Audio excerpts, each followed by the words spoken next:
Just my usual reminder for everybody, if you want your Con Ed hours, you have to be on your own device under your own name.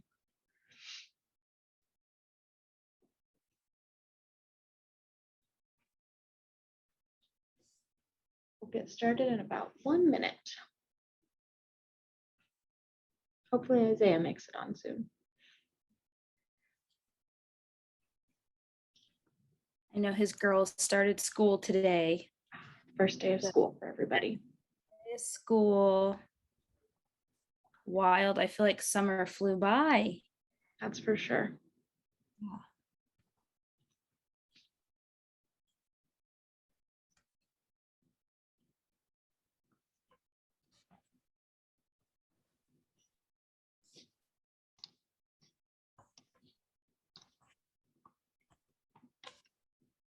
All right, I have that it's 1:30 and it looks like most people are here. So I'm gonna go ahead and get started with my spiel. One more reminder that if you want your Con Ed hours, you have to be on your own device under your own name. Makes it a little bit tricky to give everybody their hours if you guys are sharing accounts and stuff. Welcome to Training and Selecting Therapy Dogs for Funeral Homes, presented by Chelsea Montgomery Gusta, with a guest appearance by Isaiah Schott from Schott Funeral Homes in Forest City and Lake Mills a little later. Just so you're aware, this is a webinar, so that means you're automatically muted unless you're a panelist, so you don't have to worry about background noise or anything like that. Both the chat box and the Q&A option are available, so utilize those if you have any questions at all. You can also raise your hand to speak, but the preferred method of getting our attention is the chat box. So this is the 5th webinar in our summer series, Learning from Legendary Leaders. This is an overview of what's to come next. After today, the next webinar is September 1st at 2 o'clock with Joni Moeller. And then just a reminder that the webinar that was canceled last week or the week before has been replaced with one by Gail Marquardt from NFDA. She's going to talk about the Remembering a Life program and how you can use their resources in your funeral home. So if you were registered for that canceled webinar, you're already considered registered for the next one. So you don't have to do anything. I will send that link as regular as usual. If there's any questions, go ahead. I'll get them answered for you. I'll be keeping track of that. And with that, I would love to introduce our speaker, Chelsea Montgomery Gusta. Chelsea's the owner and lead trainer at Knallhart Kennels and Training Academy in Iowa City. She specializes in providing personalized dog training and helps her clients understand the psychology behind training their dogs. Thank you for being here, Chelsea. The floor is yours. Fantastic. Great. I will go ahead and pull up the presentation and share my screen for everyone here. Let's go ahead and do that. Perfect. And then I should be able to share this like we did earlier here, desktop. And then we will go ahead and do slideshow. All right, is that showing up okay for everyone here? Looks good. All right, great. Well, first and foremost, thanks for taking time out of your busy schedules to join us here. And thanks for the great introduction. I'm really looking forward to speaking to everyone about the process, the benefits, and the investments of adding therapy dogs to your business programs. So our presentation contents will go as followed. As we go along, like stated before, don't hesitate to ask questions. I want to make sure that you all get the most out of the presentation today. So ask as many questions as you would like. Even as we go along here, I'm happy to stop and answer things as we go along, or you can wait till the end, whichever you prefer. All right. Again, I am Chelsea Montgomery Gusta, and I am the owner and lead trainer of Knallhart Kennels and Training Academy here in Iowa City, Iowa. Knallhart Kennels and Training Academy is an elite level canine service provider specializing in pet obedience, behavior modification, competition dogs, and working animals such as emotional support, service dogs, and therapy dogs. We service clients from around the nation, but about 90% of our clientele does reside here in the Midwest. We've been serving the community for half a decade and take great pride in the work that we do. A little bit of background about me, because a lot of people do ask, how did I get into training? Is this something I knew I wanted to do my whole life? And actually, believe it or not, no. I was thinking early in life that I actually wanted to be an orthodontist. So I was going to the University of Iowa studying pre-dentistry on a full academic scholarship. And partway into my second semester, I actually started experiencing some chronic anxiety and developed a pretty severe panic disorder. So while visiting with my doctor, she had mentioned that I would be a great candidate for an emotional support animal. And so I began to do some research. And my research led me to an experienced breeder and trainer of merit down in Griffin, Georgia. And this is when I adopted my very first German Shepherd puppy, Oakley. And when Oakley arrived to Iowa, my whole life changed. I was visibly calmer, more composed and focused.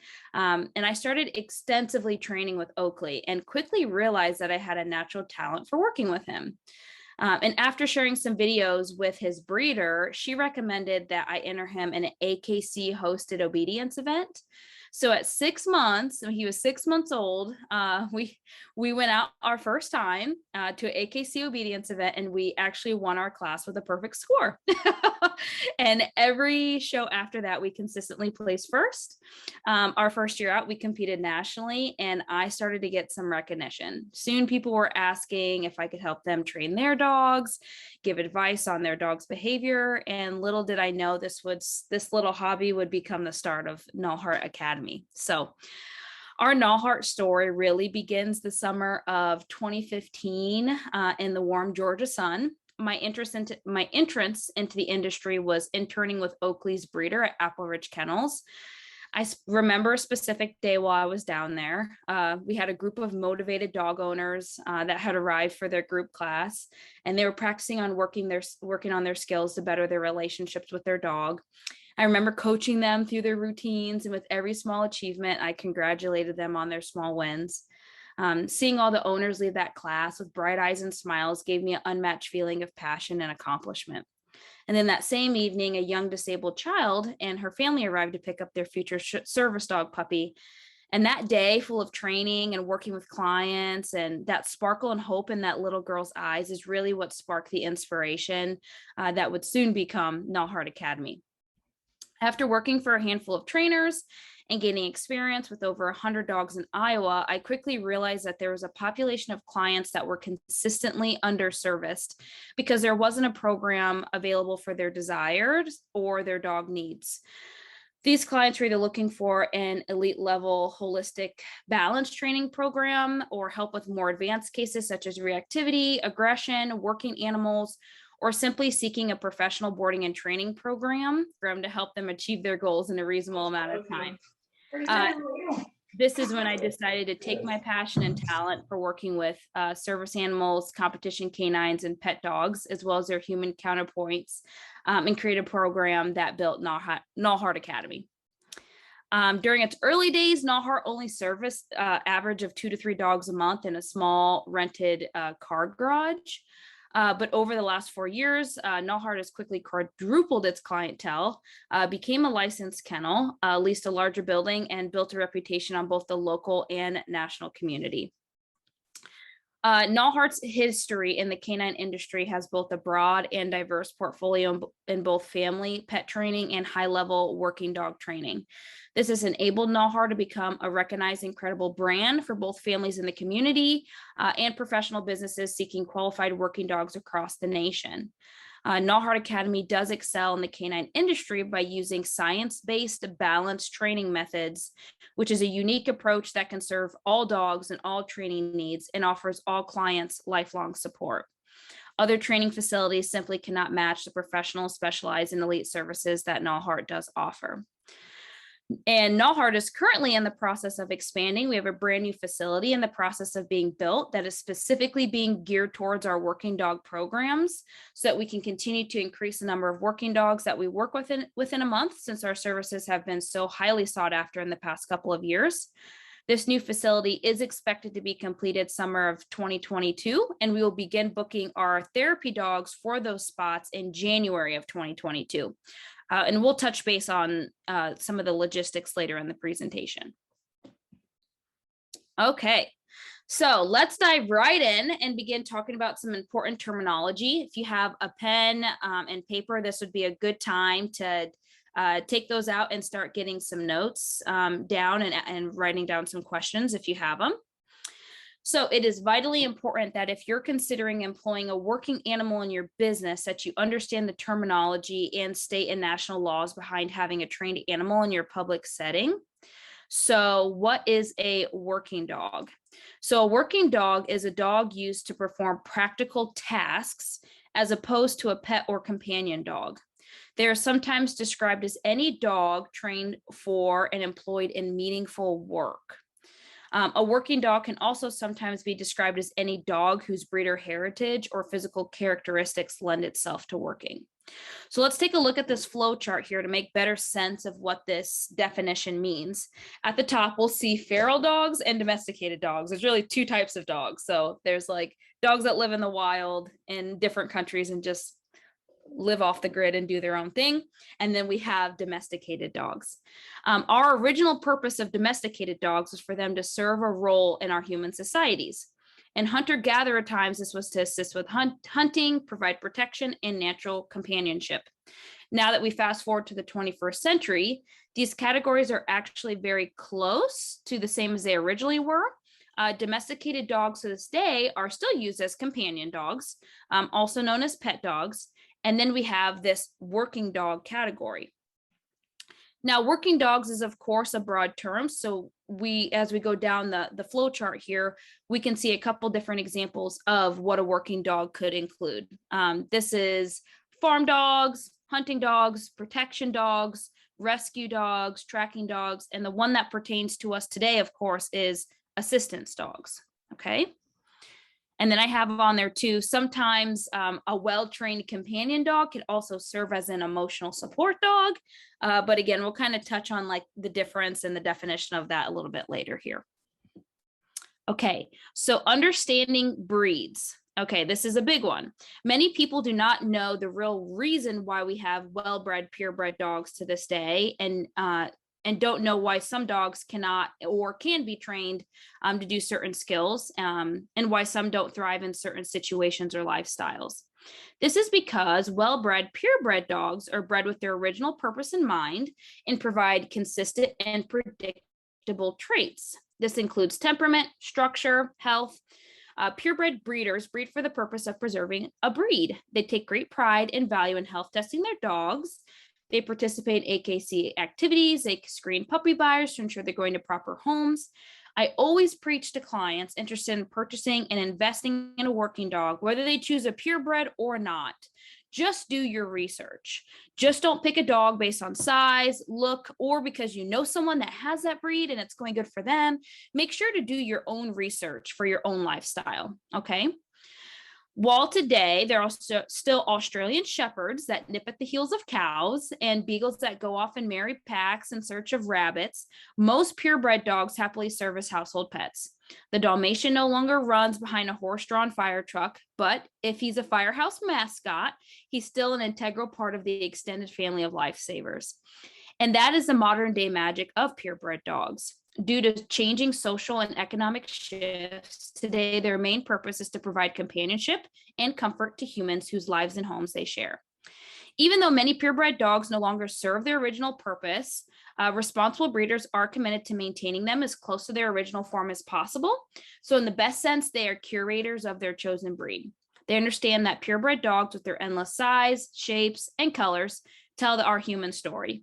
And while Labrador retrievers, German shepherds, and many other commonly recognized breeds are numerically robust, there are still some such as the Otterhound, Danny DeMonts, to name a few, whose numbers are low enough for them to be considered endangered species. So breeders aren't just interested in preserving a breed's physical appearance, but also what's being passed down on the inside, which is just as important. As with their physical attributes, dogs also pass down genetically engraved behaviors from generation to generation. Many of the instincts that made dogs indispensable to our forefathers in helping provide food, transportation, and protection are etched in their DNA. The pointer's classic shock still stance when it senses a quail isn't learned. It's actually reinforced through decades, if not centuries, of purposeful breeding. So, for example, a well-bred Australian cattle dog, although pretty, wouldn't probably make the best candidate for a therapy dog, as they were originally bred to nip and herd cattle, have boundless energy, and extreme levels of confidence. These attributes were needed for them to complete their job helping on the farm. No matter how much you train this dog, its instincts will also always call back to this herding behavior. So now when you mix two breeds of dogs, some people think that you get like an equal 50-50 split of attributes from each breed, and this is also not true.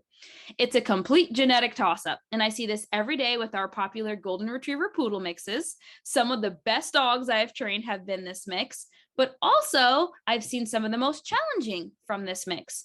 So the point I'm drawing here is that with a mixed breed dog, there's a large portion that you're leaving up to chance due to lack of predictability and consistency among this litter. But this does not mean that you shouldn't get a mixed breed dog. I'm not saying that. It's just a slightly more challenging picking out the perfect puppy from a mixed breed litter in comparison to picking out a puppy from a purebred litter.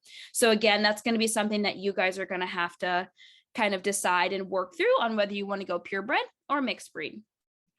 It is vital that you understand different breeds' history and how to appropriately screen breeders and pick a puppy. The American Kennel Club lists history, energy level, grooming requirements for each of the 196 different breeds that they recognize.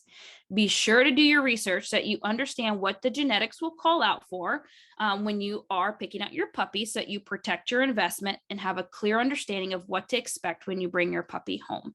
So as you can see on this slide, I have on the left-hand side kind of a screenshot of the AKC website. And right at the top, you can search for a breed. It has all 196 breeds that they recognize, and you can pick any breed that you're interested in, and it'll list everything you need to know about that breed. Okay. So when you're going through and trying to pick, and even if you have a mix, if you're interested in a mixed breed dog, go through and go through both of the breeds and read both of those breed descriptions so that you can understand genetics from both sides. Okay. All right, let's talk about which age for your potential candidate. So you have many options when it comes to selecting a therapy dog prospect. Not only will you need to consider whether you'll get a purebred or a mixed breed dog, you will also want to consider whether you get a puppy, a young adult, or an adult dog. They all have their pros and cons, and you will need to decide which fits your family and your lifestyle, as well as your program best. I've trained and worked with puppies as young as 8 weeks that became amazing therapy dogs. And then I've also trained 6 and 7-year-old dogs that became equally as amazing. So I would consider a puppy any dog that is younger than 1 year of age. When most people think about bringing home a young puppy, they imagine this adorable, bouncy, fluffy, irresistibly cute little puppy that wants to snuggle all day. And not only do you typically get the best cuddle partner when you're getting a puppy, but you also get a blank slate that you're able to parent and shape to be your own. But with all that cuteness and cuddles does come a number of challenges. Puppies are a lot of work. They require more time, patience, and money than bringing home an adult dog. They need structure, routine, balanced, and a prepared handler, as well as a stable home. Puppies also will need to be spayed and neutered, require vaccinations and more vet attention in the first year of life than a middle-aged or an adult dog. And this can be very demanding, but also extremely rewarding. You can shape puppies. You don't have to worry about an unknown past, especially if you purchase from a reputable breeder. I would consider an adolescent dog any dog between the ages of 1 to 3 years. The adolescent period of a dog's life is what many compare to raising a teenager. It could be some of the most fun years, but also the most frustrating. This is the time where dogs are in their troublemaker phase and often push boundaries to see what they can get away with. Dogs that are 1 to 3 years old can also be the most fun. They're bursting with energy and are physically prepared to do more strenuous activities with you. And although it is not uncommon for an adolescent dog to still have accidents at home, this is typically not the case. And they understand the connection between behavior and reward and can typically be pretty easily trained compared to a puppy. And then an adult dog is a dog aged between the years of 3 and 6 years old. An adult dog has a fully developed physical and mental structure. They have determined what they like and what they do not like. And adult dogs rarely have any limitations in physical activity that they can do. They usually have a pretty high energy level. Adult dogs are not usually troublemakers like puppies or adolescents, and hopefully by the time they're an adult, they are fully house trained at this point. However, if an adult dog has picked up a bad habit throughout their life, it'll be harder to untrain, and it will take a lot more time and persistence, especially if you're considering therapy dog work for an adult dog. Many breeders will also rehome their breeding dogs that are within the adult age group. Does this mean that the breeder doesn't love these dogs that they are retiring? No, this is actually one of the hardest parts of breeding responsibly, is choosing to retire a breeding dog. At a certain point, how much attention can one person give 5, 8, or 10 breeding dogs? For a breeding program to continue for decades, breeders must keep puppies back from their breeding. Also, what happens if one doesn't pass health testing? Most breeders are like, wouldn't this be a better situation for, a pet home or a working home? So this is also something to consider. If you're interested in looking for an adult dog, you can always look for a retired breeding dog. There's really no right or wrong answer for choosing an age for your therapy dog prospect. It's really going to depend, of course, on breed, temperament, health, as well as your lifestyle, experience, and desires. The majority of the therapy dogs that I have personally worked with have been with their handlers since puppyhood. All right, let's go ahead and go into the different categories of working dogs underneath that assistance portion. Now that we understand the basics of selecting a therapy dog process, let's begin our discussion on the terminology of assistance dogs. Our assistance dog category includes 3 different types: service, therapy, and emotional support. The 3 of them are different and have different rights and different laws. So it's vital that you guys understand the difference, especially if you want to have a therapy dog. Under the federal law, a service dog is an animal that has been task trained to assist a single person with a disability. Service animals are the only type of working dogs that are allowed to accompany their handler into all public accommodations. These dogs have had extensive training to learn the skills needed for their jobs. They have impeccable manners in public settings and have been very well socialized, having positive interactions with people as well as animals. Service dogs are not pets, but are help trained to mitigate a disability, and they are exempt from the general restrictions that apply to pet dogs. Okay, several different types of service dogs include guide dogs for the blind, hearing dogs, diabetic alert dogs, seizure alert, PTSD, wheelchair assistance, and dogs to help children with autism. The American Disabilities Act is the federal law that pertains to people with disabilities. Under the ADA, people who use a service dog can be accompanied by the dog in all areas that the general public is allowed. A few examples of these places would include hospitals, retail stores, restaurants, hotels, schools, concerts, taxis, gyms, museums. Examples of an area that one cannot be accompanied by their service dog would be a place where the dog's presence may compromise a sterile environment, such as an operating room or a burn unit. People who have these guide dogs do have the freedom to travel with them safely to many places. However, in recent years, people with disabilities have faced a huge problem with public access due to individuals labeling their pets or even their very well-trained therapy dogs as service animals. Misrepresenting a dog as a service dog is against the law and has very serious consequences for people with disabilities who rely on trained service dogs for independence. Years of hard work can be lost by one single incident or an encounter with an animal not properly trained to be a service animal. Businesses can legally ask a person with a service dog, whether it's a legitimately trained animal or not, to leave their business if an animal is disruptive and the handler does not take immediate action to control a problem or correct behavior. Fraudulent service dogs causes confusion around the laws and can pose a serious threat to safety of working dogs and increase the amount of discrimination to people with disabilities who rely on them. The biggest way to combat service dog fraud is to educate yourself on the difference between a service dog and a therapy dog and become advocates against people who use therapy dogs fraudulently as service dogs. Okay. A therapy dog is a dog that offers affection, comfort, and stress relief to a group of individuals. These dogs are commonly seen in nursing homes, schools, courtrooms, funeral homes, and hospitals. These dogs help multiple people throughout their workday. They do not solely provide comfort to their handlers. These dogs are trained, certified, and evaluated by therapy dog organizations. Therapy dogs are trained to master certain skills and must have a very good disposition. Therapy dog handlers are only allowed to enter public spaces with permission. They do not have the same access as people with disabilities using a service dog. Being owners of funeral homes, you would be considered a private business, so your therapy dog would be allowed to go to work within your business, but would not be able to, in comparison, accompany you into a Target or a restaurant. There's a lot of confusion over where you can take a therapy dog, okay? Due to misconceptions on how therapy dogs are viewed by the government, there are frequent misunderstandings where they're allowed to go. It is vital that you understand and learn the facts.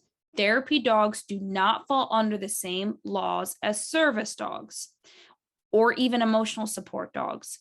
Their access to certain locations is significantly more limited. Service dogs and emotional support animals are usually dedicated to the treatment of a single individual, where a therapy dog uses multiple people that they help. Okay, the distinction is vital. The most important takeaway is that you remember therapy dogs are given the same rights as just regular pets. Just like you would ask permission with if you took your family dog somewhere to a new destination, you should too follow the same exact rules when you go somewhere new with your therapy dog. Okay. Emotional support animals are third and final type of assistance dog. An emotional support animal is an animal that provides emotional support and comfort to an individual.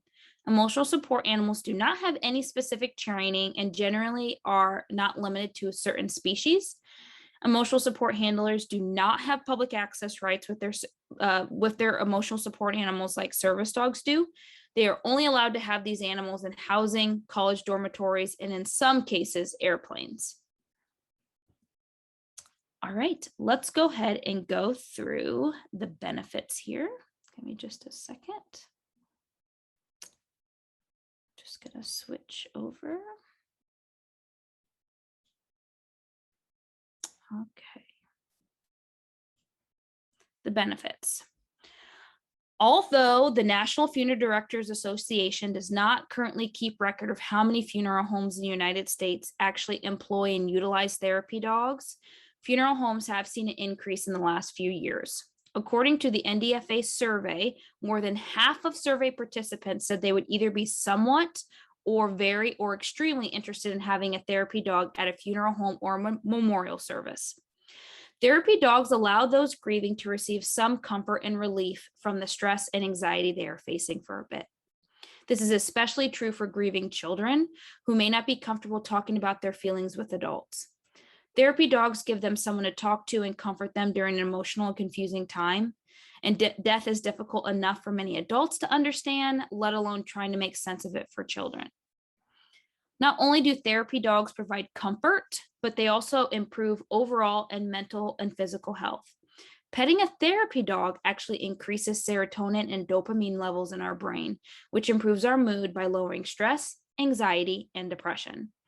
Petting a therapy dog also lowers blood pressure and helps those who are feeling lonely, which could be the ease someone needs who's just lost a loved one. Therapy dogs have an innate ability to sense a person's emotional needs and act on them with unconditional love. Since those who are grieving may experience many of these emotions, therapy dogs make the perfect companion to help ease anxiety and the confusion of death.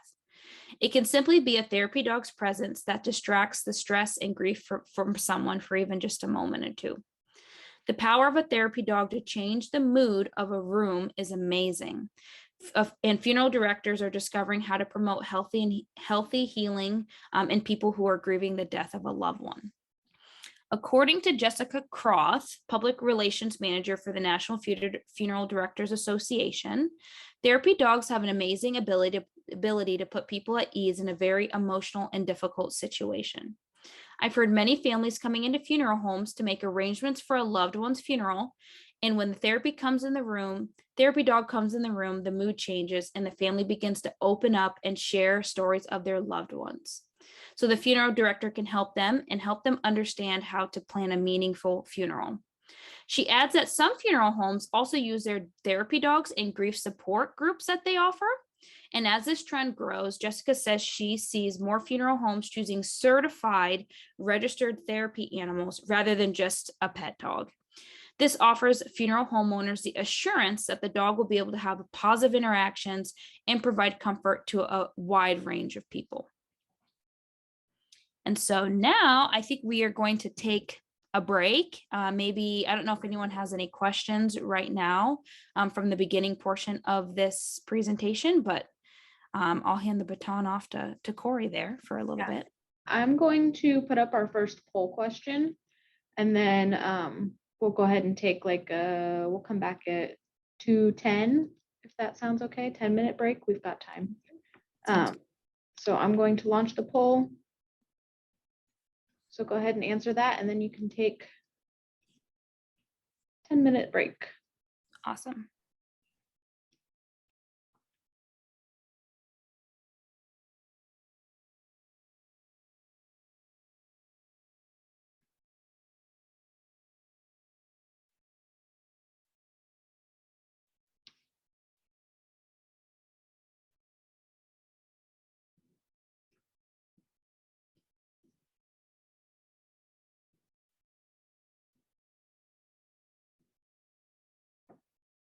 Waiting for 3 people to answer the poll.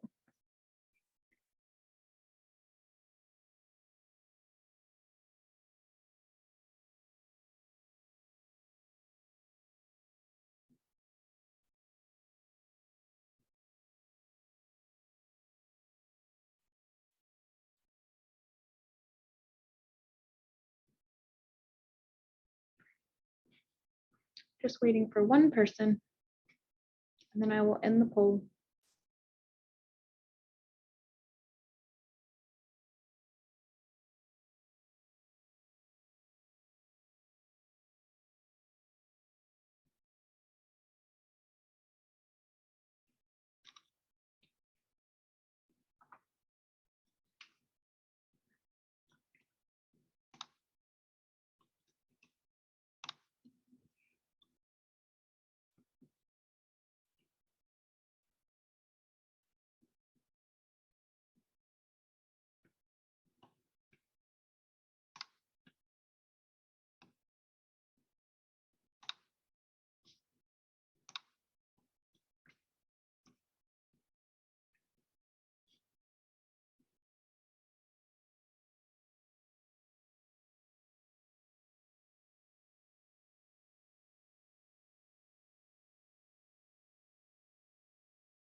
All right, I've got that it's 2:10, so we'll get started again. It's coming up with an error when I try to share the results, but I can tell you that 64% said they would go with purebred, 14% said they would go with mixed breed, and 21% said that they were unsure.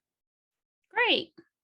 And I still think everyone needs to do their research. It's still good to have an idea, but definitely do your research. There's a ton of breeds out there, a lot of cool mixed breed dogs. Again, just do your research.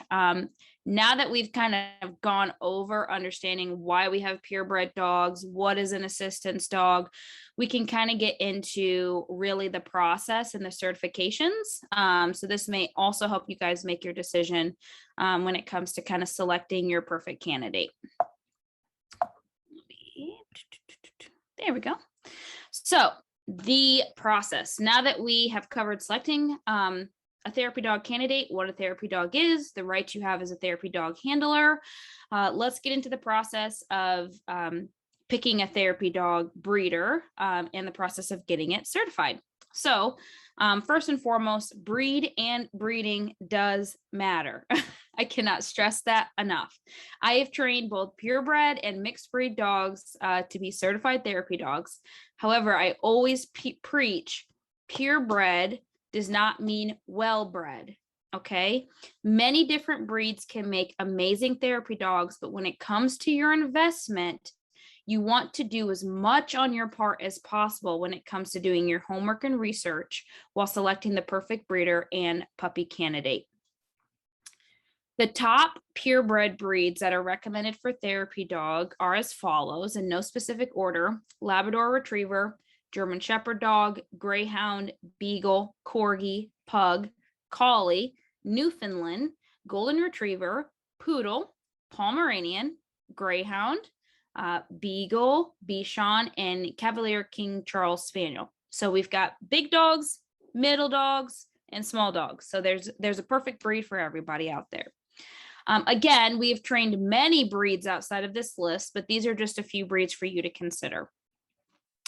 The things you should be looking at when it comes to picking out and selecting your therapy dog candidate is to first find out if your breeder is breeding specifically for working dogs, whether it be service dogs, therapy dogs, or emotional support. If you find a breeder you're interested in and they're not specifically breeding for working dogs, this does not disqualify them. It's just something for you to keep in mind, okay? If so, the next thing is to see if you can get some information on someone who's purchased a dog from them and see if they can give a testimonial on their experience. That's always helpful. Another thing you'll want to investigate is to ensure that proper health testing has been done on both the sire and the dam in the breeding. When you're going to be investing the amount of money it takes to train a puppy through a therapy dog program, the last thing you're going to want to do is to have them be disqualified due to a medical health condition. Okay. So again, some of the things you can ask, hey, do you have hip and elbow scores?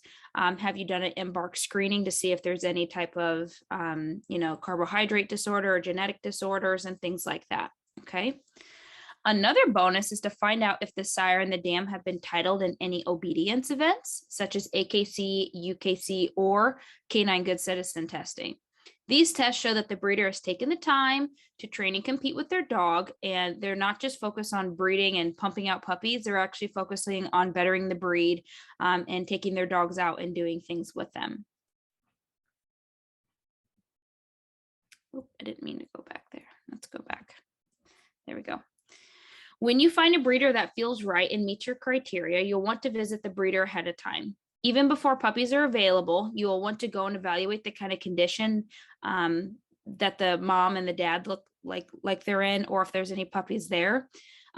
View the mom and dad's temperament, and also view where your puppy will be raised. It is important that the breeder will be hands-on with the puppies at an early age. You can inquire whether they will be using puppy culture methods and what type of early enrichment they will be doing with their puppies. Be sure to take notes while doing your research. If you have any questions on whether you have selected a proper breeding, you can always reach out directly to me for advice. I'm always happy to help. When you have found a breeder that meets your criteria list, the next thing would be to get on their list for a breeding. Be prepared to be on a wait list and be patient. Start researching early and be prepared to speak with many breeders before you pick which one that you prefer. Okay. I always tell people, don't go with the first breeder that you've talked to. Definitely research around, shop around. The dog industry right now is huge. There's always going to be puppies, guys. So don't be in a rush. And even if they have a litter available that night, don't feel like you need to take a puppy home that night. Make sure it's what you want to do. Do your research and follow your gut with it. We do assist with puppy pick out for a small fee, depending on location in our schedule. And we can also give you advice on how to pick out the proper puppy if we cannot be in attendance. Some qualified breeders will not let you select your own puppy. They actually ask you your lifestyle and your goals, and they take that into consideration and will pick out a puppy in the litter that best fits your needs. Don't be alarmed by this. This is a common practice among many responsible breeders because many pet owners actually do not know how to select the proper puppy for their needs. So just be sure to share your goals with them and to get their input on which puppy is best suited for you and what you want to do. All right, the next consideration is temperament, okay? Temperament is the animal's nature, especially as it permanently affects their behavior. So this is different than personality. Personality is something that develops and evolves over time in both humans and animals. So if you've ever seen a newborn baby, you know that they come into the world with tendencies. Some are naturally quieter and sleep more, and some are more energetic. This is temperament. In fancy language, they call it neurobiological learning. In other words, there are some characteristics in human and animals that are just the way that they are. They are inherent and they are not going to just go away. If your puppy does not have the temperament to be a therapy dog, you won't be able to train them to have the temperament to be a therapy dog. Some puppies are just not meant to be therapy dogs. And this is one of the hardest things I have to tell prospective handlers that come to us, is that their dog just is not cut out for the type of work they're wanting to do with it. There are several established temperament tests for puppies. One of the most well-known that we use at our kennel is called the Knallhart puppy test. There are some keys to consider when you're picking out the perfect therapy dog. So first and foremost, vocalization. Therapy dogs can do some vocalization. It's normal for a dog to bark or vocalize, but in a general sense, we want them to be pretty quiet. If you see a puppy who's already super vocal and barking a ton when you visit them and yelping, this is probably not going to be the best puppy for you. Bite inhibition. This is your puppy's ability to inhibit the force of their bites. It is all about a pup learning how to use its teeth for safe interactions with people and other animals. This is the number one most critical skill that must be present to certify a puppy as a therapy puppy. And it is a skill any dog must possess as an adult to become a therapy dog. We absolutely do not want a puppy who's nipping, biting, or mouthy. Energy level. In general, you want a middle of the road to lower energy puppy. High exuberance levels and extreme drive mean that other activities are probably more appropriate for that type of puppy. Interest in people.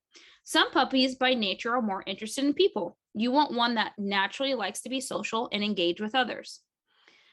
Confidence. You want a puppy who's curious and interested in the world. If they are fearful and timid by nature, therapy dog work will most likely be way too overwhelming for them. You should have been sent a copy of the Knallhart aptitude test. Be sure to keep this and use this as you are picking out and selecting your puppy. Okay, this is a good kind of worksheet to go through. If you're like, I'm between two different puppies, you'll go through, you select the different attributes, and it'll give you a score at the bottom. And with that score, it'll tell you if it's a good fit. Okay, so fast forward to bringing your puppy home.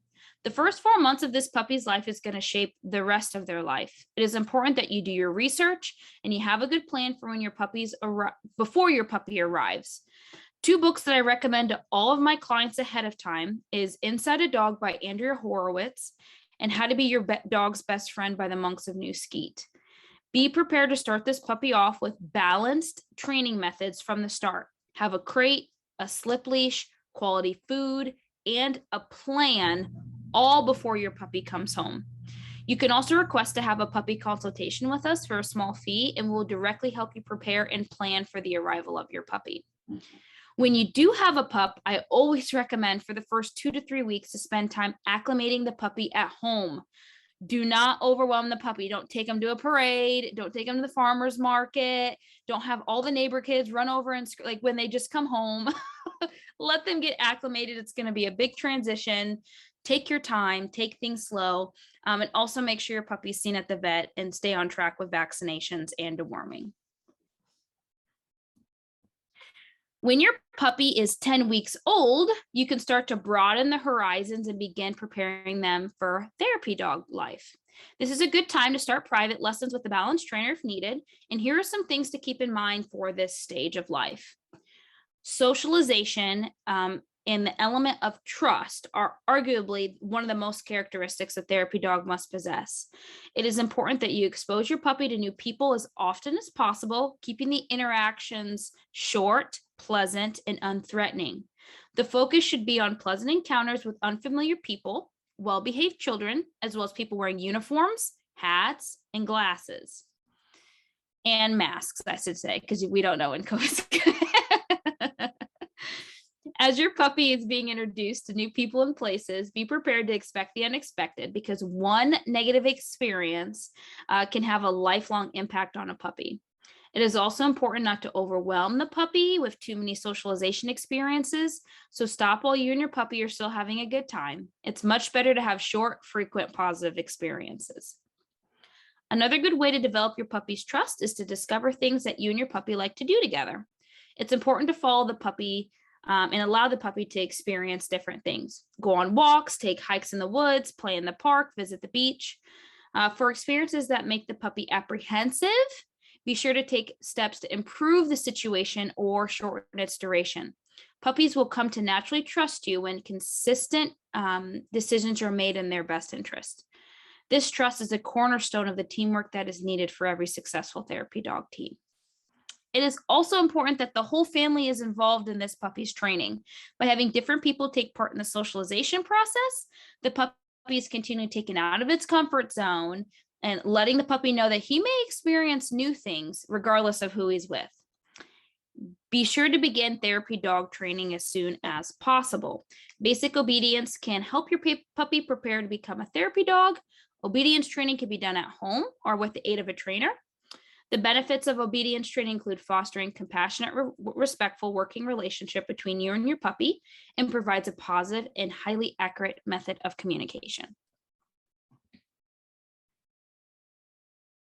By 12 weeks of age, you should be able to start determining your puppy's ability to be a therapy dog. Here are some things you should be looking and taking into consideration. Successful trained therapy dogs enjoy spending time with people, not just their owner or family, but also with people that they have not previously met. Their strong bond with their owner translates into a trust that you will keep them safe, so they are more tolerant and forgiving of clumsy interactions or surprising distractions. They also enjoy providing comfort of others and seek out interactions. Some other important characteristics of your puppy's attitude should include social interaction. You should be asking yourself, how well does my puppy connect to people, and is it confident or dependent on others? Restraint. Is my puppy more dominant or is it more submissive? How well does it handle difficult situations like vet exams? Retrieving. Will my puppy bring me something on command? Touch sensitivity. This is a puppy's sensitivity to being handled and can help determine the type of training your puppy will need. Sound sensitivity. Is your puppy sensitive to loud noises? You will clap your hands if does the puppy look at you at approach, or does it shy away and hide? Sight sensitivity. Make eye contact. Does your puppy engage in eye contact? This is a good indicator of confidence in a puppy. However, it could be concerning if you have a puppy that won't look at you. This could indicate a temperament issue or even a vision problem. Stability. Is the puppy easily startled when confronted with a strange object? And structure. How physically well-formed are the proportions of my puppy?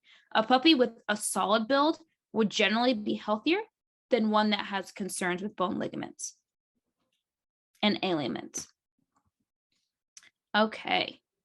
After being home and getting foundational training between the ages of 4 and 8 months, depending on your dog's maturity level, this is a good time for your dog to begin their 12-week therapy dog boarding and training stay at Knallhart Academy. The first day the dog arrives, we'll do our initial temperament test to make sure that the dog is displaying appropriate attributes and isn't showing any signs of disqualification. During their time boarding and training, the dog will need to pass a combination of 4 different tests for us to certify them. These tests are the American Kennel Club's Canine Good Citizen, Canine Good Citizen Advanced, Canine Good Citizen Urban, and then the public access test. We do recommend for the handler to be present during these tests, but it's not a requirement. The tests are recorded, and you will be sent a recording of your dog completed the test if you were able to make it. Alongside these tests, we do desensitize the dog to things they will see out in public while working to ensure that we continue building on life skills such as no barking, no jumping, loading up in the car, kenneling up, being respectful to children and other animals. The dogs do get a lot of playtime and free time with the other dogs that are in training. So it's not just all drill sergeant, they do get to have some fun. While your therapy dog is in training, you as a handler will also have some required homework assignments that will need to be completed before your dog's time to come home. These assignments go over balanced training methods, dog psychology, and preparing yourself to be a confident handler. The completion of these assignments makes you and your dog eligible for what's called lifelong support through Knallhart. That means for the rest of your dog's life, if you were to ever need any additional help after they graduate from our program, you get free private lessons at no charge. We do book 2 to 3 months in advance for our therapy dog boarding and training, so please keep this in mind and plan ahead. Our new facility will open summer of next year, 2022, but we will begin filling those slots in January of 2022. So just keep that in mind as you guys start to prepare for the next year. Our new facility, of course, is going to fill up very fast. So just keep that in mind. All right, the investment. We recommend between the weeks of 10 weeks all the way up into the point that your dog starts boarding and training to be working with the balance trainer on some of your foundational training. The amount you need will be dependent on your experience level with a puppy. If you've puppy raised before, you may not need any, maybe a few. If you've never raised a puppy before, there's a good chance you could be working every other week, every 3 week, sometimes every week before you feel comfortable really communicating with your puppy. At minimum, meeting once a month is going to be beneficial for you. You're welcome to schedule with us. These lessons are $100 an hour and take place at Knallhart Academy. And then our therapy dog program. So we have had some updates to our therapy dog program over the past couple of years. But in our new facility, our therapy dog program will run 12 weeks and is priced at $9,200 plus tax. There is a $350 fee for required training tools, and you must send your own dog food. We're one of the most transparent trainers when it comes to our therapy dog program. Many of our competitors do charge twice as much. They have a 2+ year waiting list, and they do not let you select your own dog. You also are not going to give that lifelong support. We believe the investment of a therapy dog should be realistic and attainable for most businesses. So when we break it all down, you have $1,500 to $3,500 for a quality, well-bred puppy. We've got $500 to $1,000 for crate, quality food, vaccinations, toys, spay and neuter. Our Knallhart training, that could be 5 lessons plus your boarding and training plus training tools. That's about $10,000, right around $10,000. So your approximate estimated total will be about $12,000 to $14,500 for your trained therapy dog. So we've got a little video here of Lulu.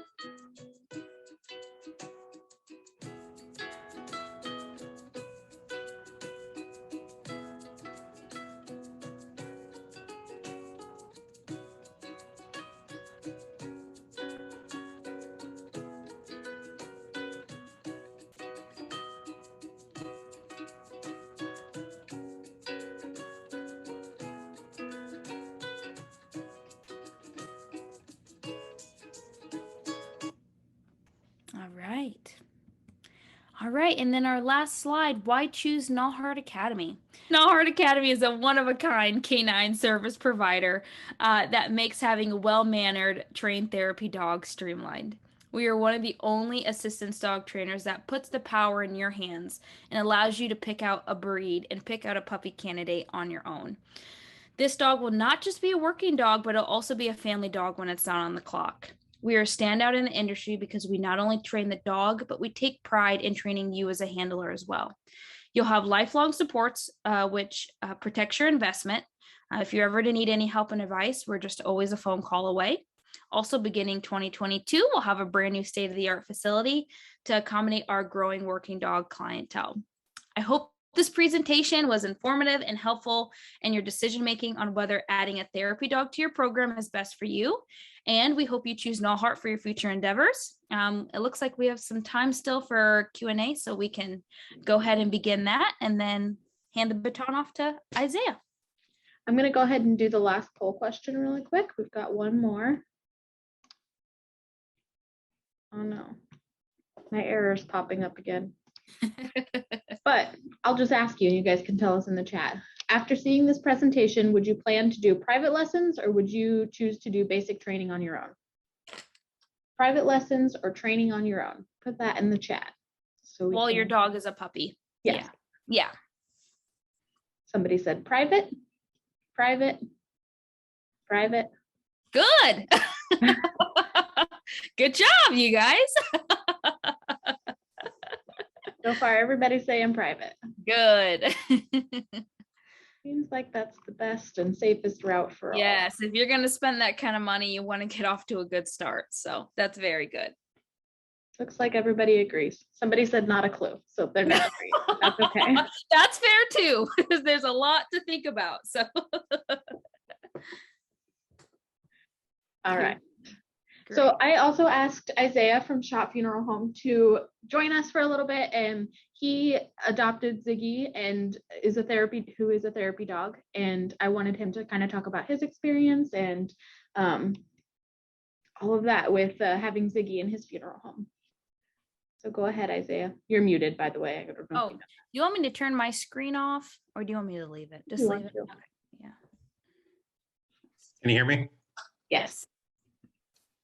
Yeah, so Chelsea actually was our trainer for our therapy dog, Ziggy.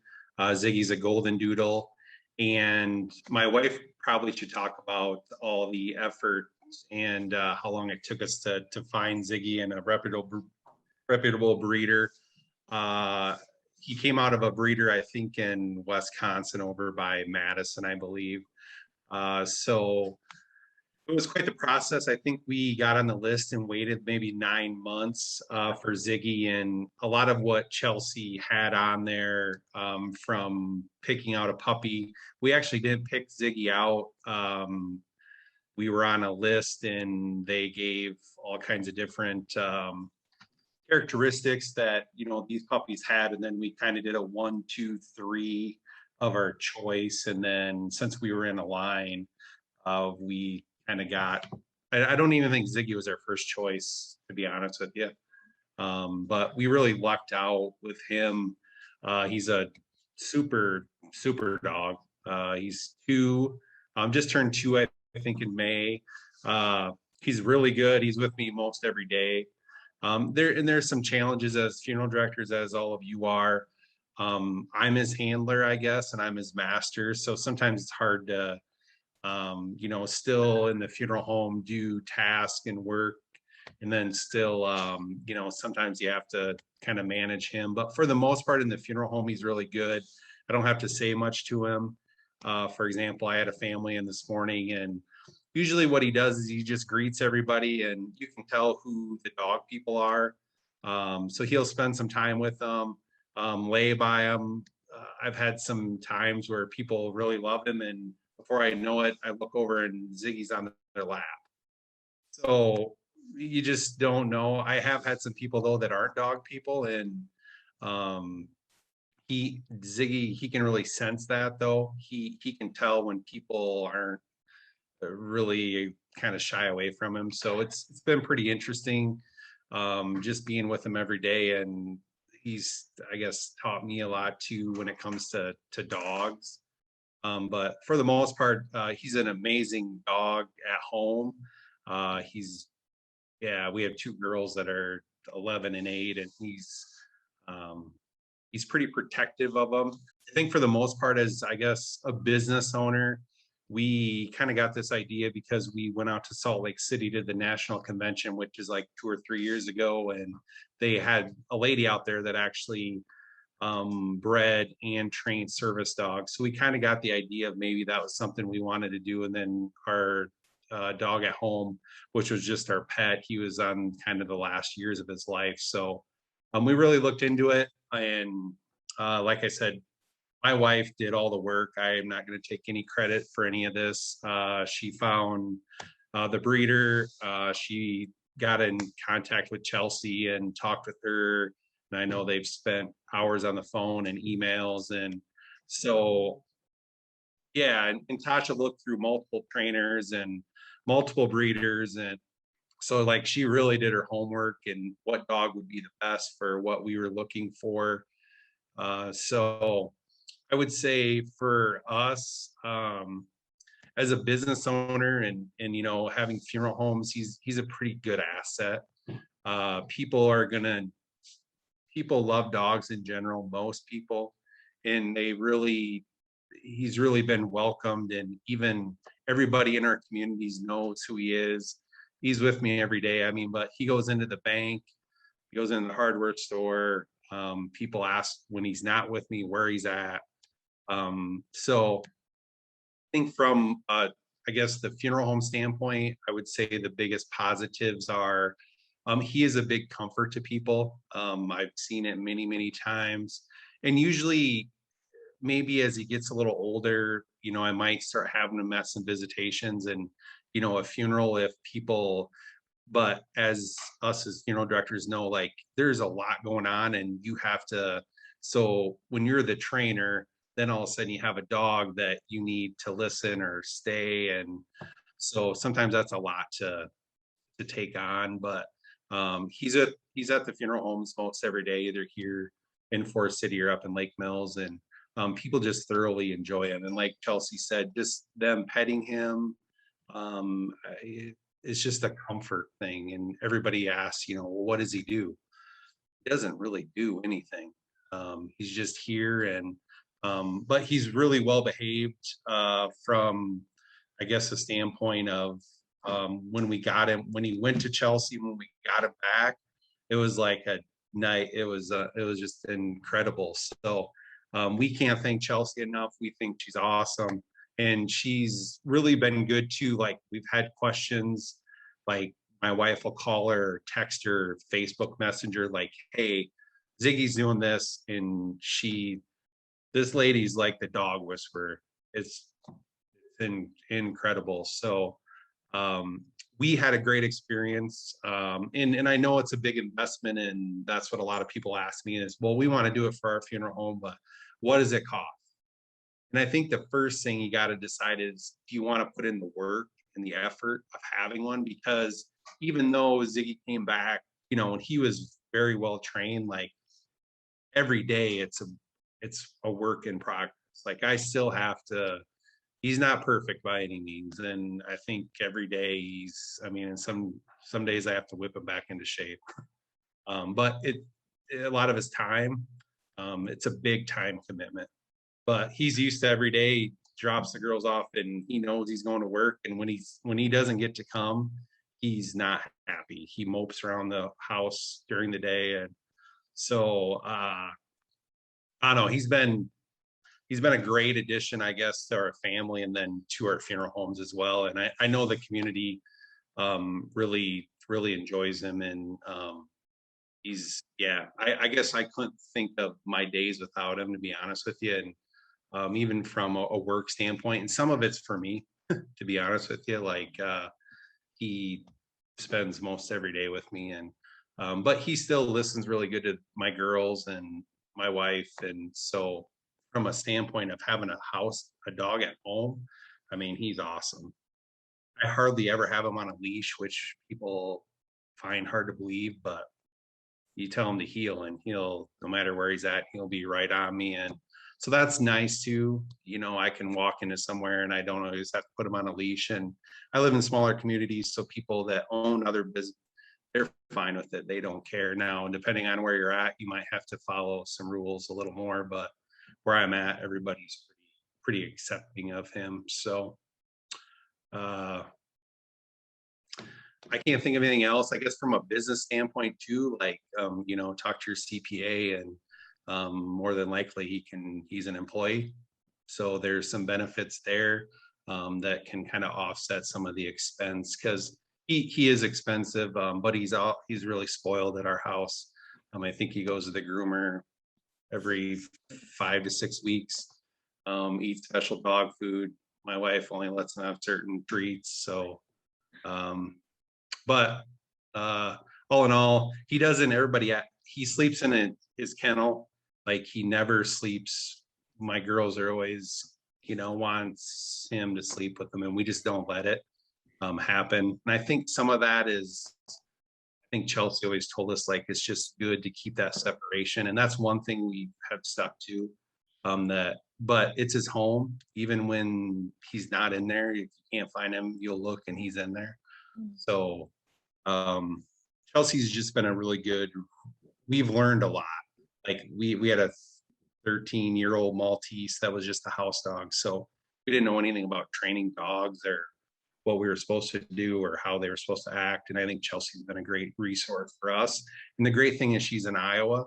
Like, Iowa City was the closest we could find a trainer that actually wanted to take this on. I know there's a lady that's in like Indianapolis, and I'm sure there's more and more, but that was a nice thing that, you know, I remember when we got him back, he wasn't listening to my wife and daughters at all. So they hauled his ass down to Iowa City, and in 2 hours, Chelsea had him whipped into shape, and we never had an issue since. So I don't know. I guess that from my standpoint, it's been a great experience. So thanks, Chelsea, for all you've done. And it's fun to send Chelsea pictures, and because she sees. I love it.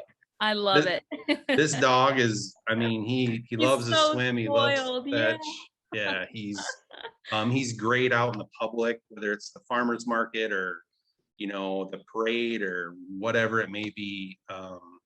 He's just awesome. So dog. Thanks, Isaiah. Yeah. The other thing is keep in mind too, my wife, sorry, is across from me.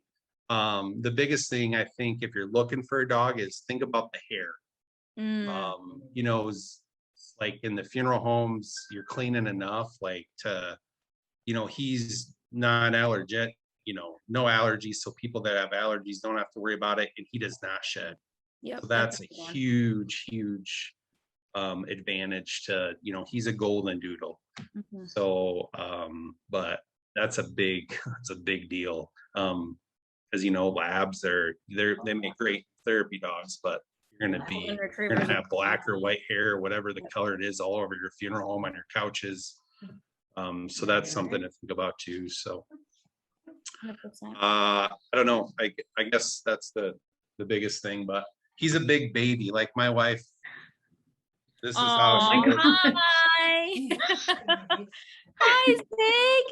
Hi, Zig. Oh. So that's him. Look how he looked at you. He's got a big personality, but I think, and I agree with Chelsea too, like the disposition's huge. Oh, like just huge. Like that's how he's always been. Even when he was a puppy, you can flip him upside down, you can lay on him. He just doesn't care. And that's a big deal, because I've had, you know, let's say it happened a couple months ago, as I had made arrangements, and they brought their grandkids, and they were literally all over that dog, pulling his hair and ears, and he just laid there. He didn't care. So that's a big thing. And I think some of it is like I said earlier, we just kind of got lucky. We did, you know, from the breeder standpoint, Ziggy came, he had a really good disposition. He was a puppy. So, but that's a big deal. You can't just pick any dog and be like, yep, he's going to be a therapy dog. Cause like Chelsea said, there's a good chance it's just not built in him. Mark, yeah. So we lucked out, I guess. So, but other than that, I guess from my standpoint, I mean, if anybody wants to personally call me, and I'm more than happy to give them our experience, but that's pretty much what I've said has been our experience from it. And it's been a good one. And I can't imagine, honestly, with him not being around. He's just part of my day. And like I said, it's crazy. People call. I've even had times where someone's died at the house and they've, call me and, so-and-so has passed away. Can you come? Can you bring Ziggy? Oh, So he's actually went on removals with me before, and I bring him in the house. And good boy. but like I said, I live in a small community, so everybody knows about, Ziggy and knows he's the, therapy dog. So whether their grandkids are there or whomever. So, yeah, I have used him. Believe it or not, he's gone with me. But so yeah, from a funeral director standpoint, he's been pretty awesome. That's great. Does anybody that's watching, do you have a therapy dog? Are you wanting to get a therapy dog? Can you just let me know? I'm curious.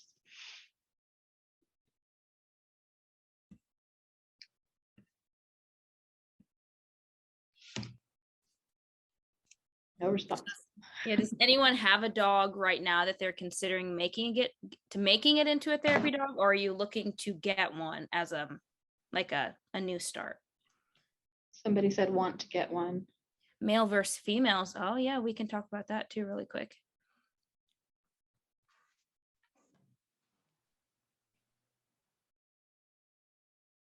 Do you want to talk about that, Chelsea? Yeah. So really, again, that's another liability. That's another good question. Okay, here's some good questions here. Male versus female. Again, when it comes to therapy dog work, it's not necessarily by sex. It's more about the temperament. You're going to need to take a look at the dogs, regardless of male or female, and test their temperament. Now, there are some people that are like, oh, I believe on leaving my dog intact. I'm not going to spay and neuter. Then yeah, you're really going to need to decide, because females are going to have heat cycles, and you're not going to want to have a therapy dog that's in heat. So again, if you're like, I'm not going to spay and neuter, you're probably going to want to go with a male, most likely. But again, with males, they're more likely to mark. So again, really my suggestion, temperament test and plan to spay and neuter. There's no reason for a therapy dog to need to be intact, especially if you're not an experienced breeder. It's not going to matter. Whatever puppy is going to be the best in that litter that you've chosen and is showing the attributes that fit that criteria, male or female, doesn't matter. That's up for your own discretion. Is liability insurance higher due to a risk of an elderly person tripping or a potential dog bite? Isaiah, have you had any experience with it being higher? I haven't personally seen any increase in our liability insurance. No, and that's a good question. And Yeah, I guess good. from a business owner standpoint and a business standpoint, I did check with my, commercial insurance provider, which is Federated Insurance. And no, there wasn't really anything, I guess, special as, that you'd have a higher premium because he's around. Just your normal, I was told that, that my normal coverage would, if for some, for Ziggy, he would be in somebody's way more than anything, and they would trip over him, that it would be no different than them tripping on a crack on your sidewalk or as they're walking up a couple steps or whatnot. And that's just my experience, because I did bring that up just because I was just curious of having him around. So Yeah. So yeah, I don't think your insurance would be affected. You do need to let your insurance provider know. Yeah, he knows that he's yeah. here and Yeah. he's part of my business. So that he is aware of that. That's good. Another question I have for you, Isaiah, do you guys, and other people may ask, do you classify him as like in a business expense? Yeah, so that's something. Yep. So even from the training to the, his purchase price, in All of that. everything from dog food to vet to grooming. I mean, It's all business expense. it's all a business expense. And like I said, more than likely your CPA is going to look at him as an employee. Yep. So that's, I think, another, it makes the cost of all of it a little more manageable, because you do have to look at it as he is part of your business and he is an asset to your business. And that's how we treat him and look at him. And some of the larger, we did talk to some other people that I knew that had therapy dogs. They were in a little larger markets, but their therapy dogs have their own like handlers every day. Yeah. So these dogs come in and they have their own handler, but they're used at a different, this is a different.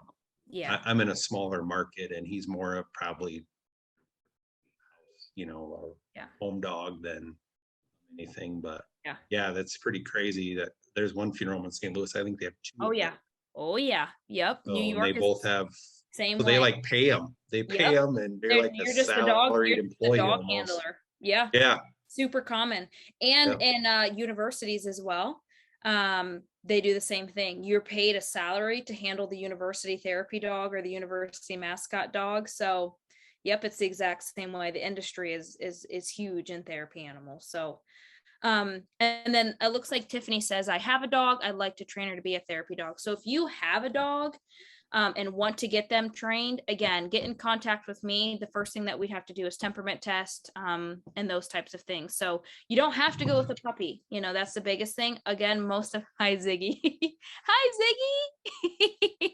Most of my clients do have a puppy that they've had from young puppyhood and do the whole process. But if you have a dog that you've already done basic training, you're like, hey, is this a good candidate? Reach out to me. We can get together, we can temperament test, and we can talk about how that affects the pricing and how that affects your dog's program. So any other questions? I think that's everything. I think so. If anybody has anything else, now's your chance. We did have one other person say, I have an 11-week-old King Charles and want to make him a therapy dog. Oh, perfect breed. I love King Charles. Yes, get in touch. And I'm assuming everyone has my information as well. If not, I'm sure you could send it out. So yep, I've got stuff that Chelsea also wanted to share to send to everybody. Yes. So I'll send that. I'll send her information. Yep. If anybody is interested. Great. Other than that, thank you both so much. I really appreciate you guys coming and chatting to everybody. Awesome. Thank everybody. Thanks, Chelsea. Thanks. We'll see you guys soon. Bye. Yep. Bye. Have a good rest of your day, everybody. Bye. Bye.